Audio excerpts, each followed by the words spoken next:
Oi, bom dia. Como já mencionado, sou a professora Mônica do 2º ano e daremos continuidade à nossa aula, que será de ciências, onde iremos trabalhar com a seguinte temática: os seres vivos e os elementos sem vida, certo?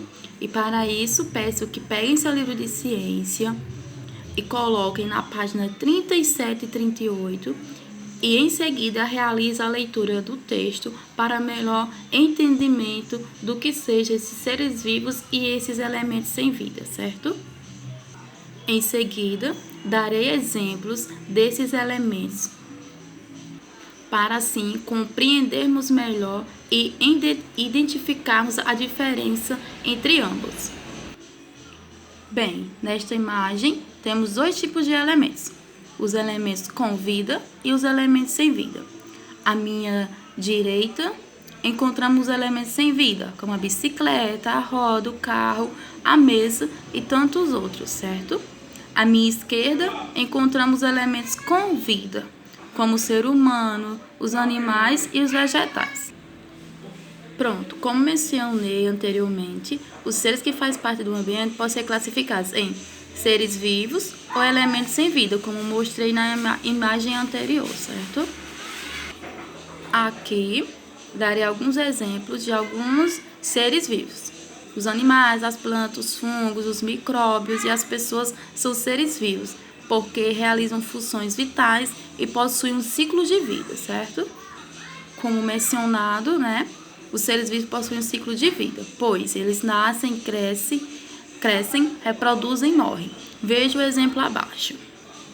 Nessa imagem podemos perceber o ciclo de vida, certo? De uma planta, onde tem a sementinha, depois a sementinha é plantada e ela cresce, depois ela reproduz e por fim ela morre.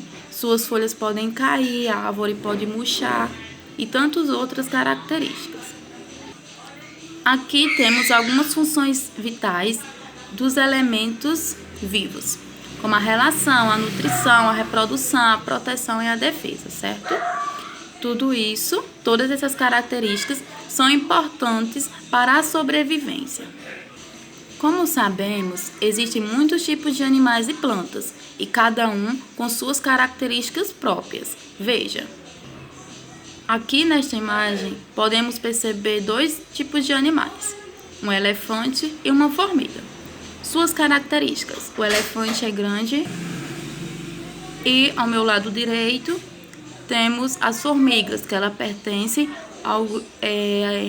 tem como característica ser pequena, certo? Diferente do elefante que tem características grandes.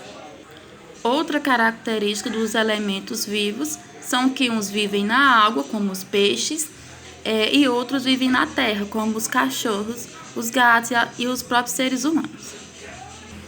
Aqui temos as características de alguns vegetais, pois alguns possuem flor, como o girassol, e outros não possuem, como a samambaia.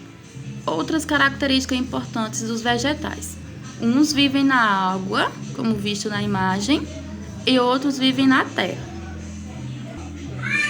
E lembrem-se, os elementos da natureza são importantes para a manutenção da vida, tais como as pedras, as folhas, a terra, a água, as flores e tantos outros. Por isso, é de grande importância que todos nós cuidemos da natureza, certo? E preservá-las. Bons estudos e até breve.